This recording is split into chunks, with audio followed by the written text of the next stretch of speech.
Halo bosku, selamat pagi. Jumpa kembali bersama saya Revita Febriani di channel Pilar Mas Investindo Sekuritas. Touch your heart, touch your profit. Nah, seperti biasa nih bosku, hari ini Rabu 26 Januari 2022, saya akan membacakan market review kita dengan episode Potong Rambut. So, jangan kemana-mana ya bosku, tetap di channel Pilar Mas Investindo Sekuritas. Touch your heart, touch your profit. Pionir Sekuritas Channel di Indonesia.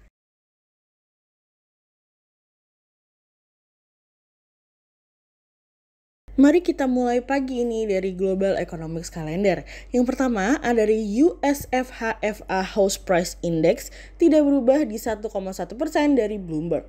Dan yang kedua, ada dari US Board Consumer Confidence turun dari sebelumnya 115,2 menjadi 113,8 dari Bloomberg. Dan yang ketiga, ada dari US Richmond Fed Manufacturing Index turun dari sebelumnya 16 menjadi 8 dari Bloomberg. Kemudian ada dari Corporate News. Yang pertama, ada dari PT Widodo Makmur Unggas Tbk atau WMUU menargetkan pertumbuhan pendapatan laba dan bersih masing-masing sebesar 25% di tahun 2022 ini dari kontan.co.id. Dan yang kedua, ada dari PT Diandra Media International Tbk atau DYAN, bidik pertumbuhan pendapatan 60% di tahun 2022 dari kontan.co.id. Dan yang ketiga, ada dari PT Integra Indo Kabinat Tbk atau WUT, targetkan penjualan naik minimal 25% tahun ini dari kontan.co.id. Kemudian, pada perdagangan hari Selasa 25 Januari 2022, IHSG ditutup melemah 87 poin atau 1,31% menjadi 6.568. Sektor teknologi, transportation and logistik, financial, energy, industrial, infrastruktur, properties and real estate, consumer cyclical, consumer non-cyclicals, basic materials, healthcare bergerak negatif dan mendominasi penurunan IHSG kali ini. Investor asing di seluruh pasar membukukan pembelian bersih sebesar 110 miliar rupiah. IMF potong rambut. Loh, IMF ketong cukur? Oh bukan pemirsa, IMF pada akhirnya memangkas proyeksi pertumbuhan ekonominya loh untuk tahun 2022 menjadi 4,4%. Karena market outlook mereka terhadap Amerika dan Cina yang diproyeksikan akan jauh lebih rendah dari sebelumnya ditambah dengan tekanan yang datang dari inflasi. Perekonomian global diproyeksikan akan turun dari proyeksi sebelumnya IMF di 4,9% pada bulan Oktober akan turun menjadi 4,% pada tahun ini. Proyeksi pertumbuhan ekonomi untuk tahun 2023 akan berada di 3,8% naik tipis dari sebelumnya. Namun, secara ekspansi kumulatif selama 2 tahun akan ada 0,3% lebih rendah dari proyeksi sebelumnya. Menurut Gita Gopinath, dalam kurun waktu 2 tahun terakhir dalam menghadapi krisis dan pemulihan yang terjadi mungkin tidak akan sama seperti yang lain. Oleh sebab itu muncullah pemulihan ekonomi yang tidak merata. Para pembuat kebijakan harus waspada untuk dapat memantau peta luas data ekonomi yang masuk dan mempersiapkan kontingensi dan siap untuk berkomunikasi serta mampu melaksanakan perubahan kebijakan dalam waktu yang singkat. Selain itu, diharapkan juga bahwa kerjasama internasional dapat lebih berani dan efektif untuk dapat memastikan bahwa tahun 2022 ini menjadi tahun di mana dunia lepas dari cengkraman pandemik. Sementara itu, IMF melihat varian Omicron juga mulai membebani pertumbuhan ekonomi pada kuartal 1 2022. IMF memproyeksikan bahwa dampak negatif Omicron akan mulai menghilang pada kuartal 2 2022 dengan asumsi bahwa lonjakan kasus infeksi COVID-19 mereda dan virus tidak lagi bermutasi menjadi varian baru yang dimana tentu akan membuat banyak negara lebih banyak melakukan pengetatan pada mobilitas. Secara tahunan, rata-rata inflasi akan mengalami kenaikan dari sebelumnya 2,3% menjadi kisaran 3,9% tahun ini dan 5,9% di negara berkembang. Perekonomian di negara maju yang dimana mulai menaikkan tingkat suku bunga juga dapat menciptakan resiko stabilitas keuangan yang memiliki implikasi terhadap negara berkembang serta aliran modal khususnya setelah utang mengalami peningkatan. Kerjasama internasional yang diperlukan untuk menjaga akses negara-negara terhadap uang tunai dan fasilitas restrukturisasi utang apabila diperlukan. IMF juga memangkas pertumbuhan ekonomi di Amerika yang dimana turun 1,2% menjadi 4%. Revisi penurunan tersebut akibat dari rencana Biden yang terhenti di Kongres, stimulus yang dihentikan oleh The Fed dan gangguan pasokan. Untuk Cina sendiri, IMF juga memangkas proyeksi pertumbuhan Cina sebesar 0,8% menjadi 4,8%, yang dimana penurunan tersebut dikarenakan adanya pandemi COVID-19 yang belum tuntas di Cina dan tekanan sektor properti.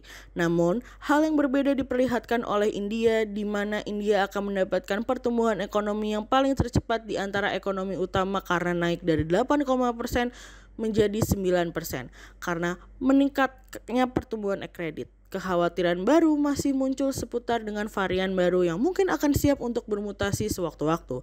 Oleh sebab itu, bagi IMF fokus utamanya adalah bagaimana cara agar semua negara mendapatkan vaksin. Sejauh ini, untuk negara-negara yang berpenghasilan tinggi sudah divaksinisasi sebesar 70%, namun kurang dari 4% untuk negara-negara yang berpenghasilan rendah. 86% negara yang dimana merupakan pemilik dari 27% populasi dunia belum mencapai tingkat vaksinasi sebesar 40% pada akhir tahun lalu yang diminta oleh IMF untuk mengekang pandemik. Untuk testing sendiri, ada perbedaan mencolok juga loh pemirsa. Tingkat pengujian di negara-negara berpenghasilan tinggi sekitar 80 kali lebih tinggi dibandingkan negara-negara yang berpenghasilan rendah. Well, IMF sudah menyampaikan pandangannya. Dan hal ini masih sesuai dengan proyeksi kami. Meskipun kami berharap bahwa pandemik dapat berakhir tahun ini dengan dukungan vaksin dan berhentinya mutasi, mungkin pemulihan akan benar-benar terjadi. Seperti yang kami katakan sebelumnya, pemulihan ekonomi yang berkelanjutan dan konsistenlah yang akan menjadi kunci. Cerita selanjutnya datang dari odol, not ojol. Kebijakan pemerintah terkait implementasi nol kendaraan over dimension overload atau odol memiliki perhatian khusus baik bagi pelaku usaha maupun masyarakat, mengingat penuhnya kapasitas dari truk pengangkut tersebut dinilai cukup membahayakan pengendara lain. Truk odol adalah kendaraan berat. Over dimension berarti dimensi pengangkut kendaraan tidak sesuai dengan standar produksi dan ketentuan peraturan. Sedangkan overload ialah kondisi kendaraan mengangkut muatan melebihi batas beban yang diterapkan.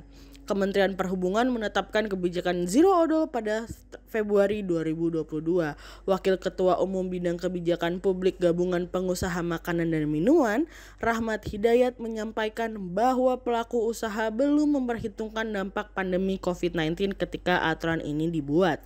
Selain persoalan modal, pabrikan perlu menambah armada untuk menyesuaikan kebijakan kendaraan zero odol.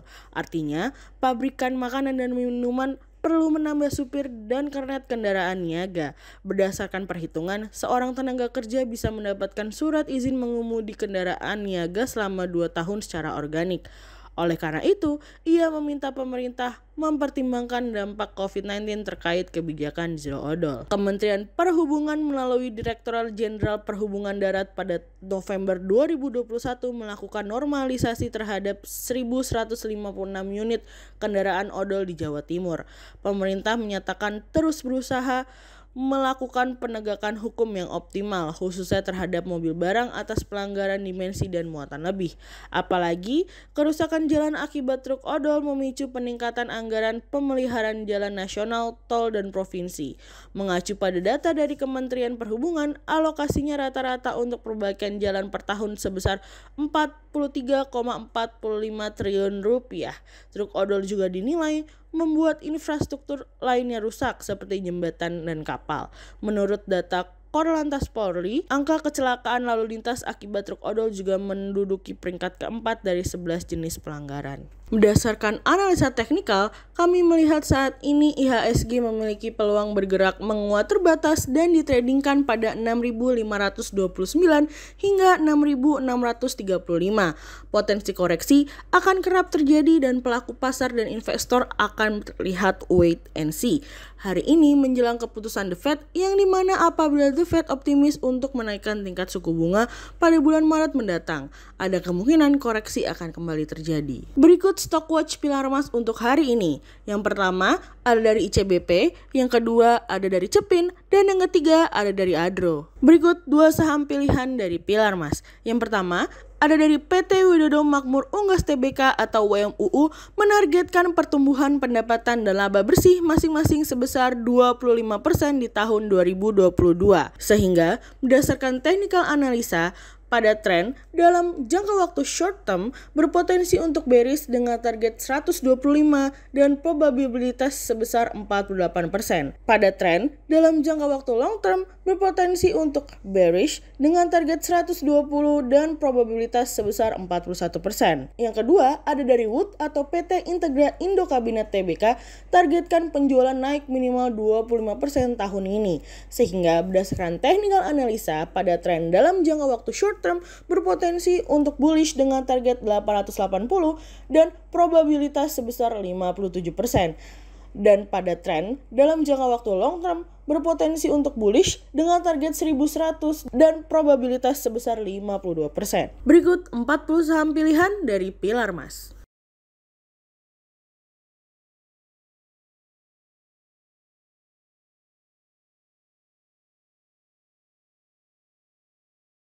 Sekian market review kita untuk hari ini. Untuk riset lebih lanjutnya, Bosku bisa mengunjungi website kami di www.pilarmas-investindo.co.id. So, jangan kemana-mana ya Bosku, tetap di channel Pilar Mas Investindo Sekuritas. Touch your heart, touch your profit. Pionir Sekuritas Channel di Indonesia.